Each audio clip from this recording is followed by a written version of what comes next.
बचन मामा।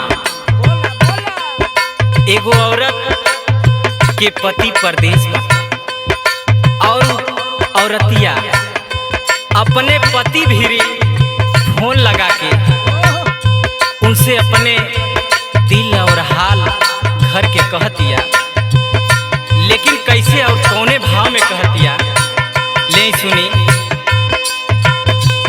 जल्दी आवतनी घरवा के सहेज दा बलम, जल्दी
अपने घर के और के ना कहतिया कि हमरे साथ का बीतता।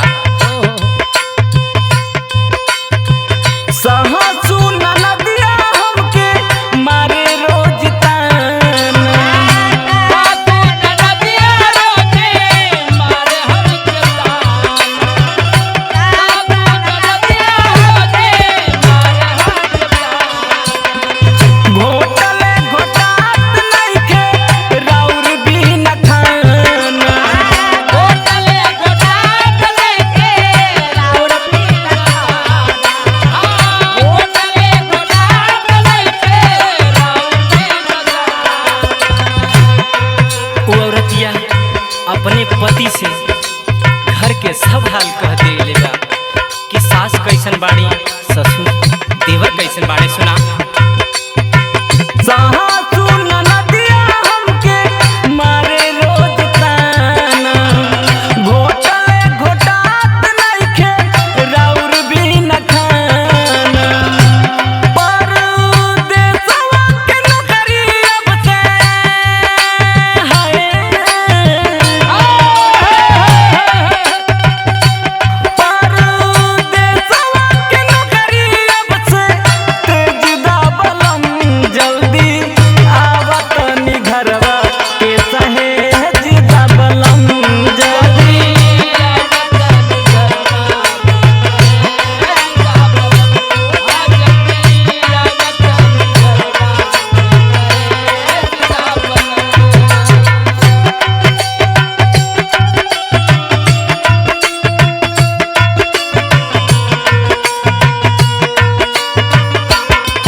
और ये तने ना ये बलमुआ, घरवा के तो घरवा के और लोग सब लोग का कहता कैसे बतावतिया ले सुनी।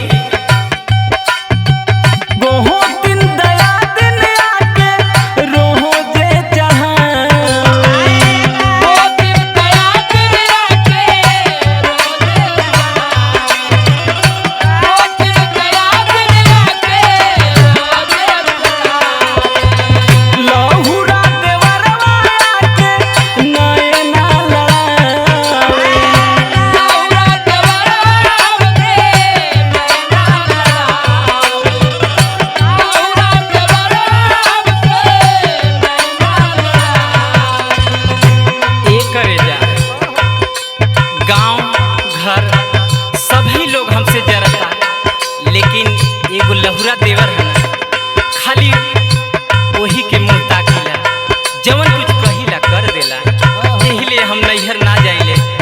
बाहर इंतजार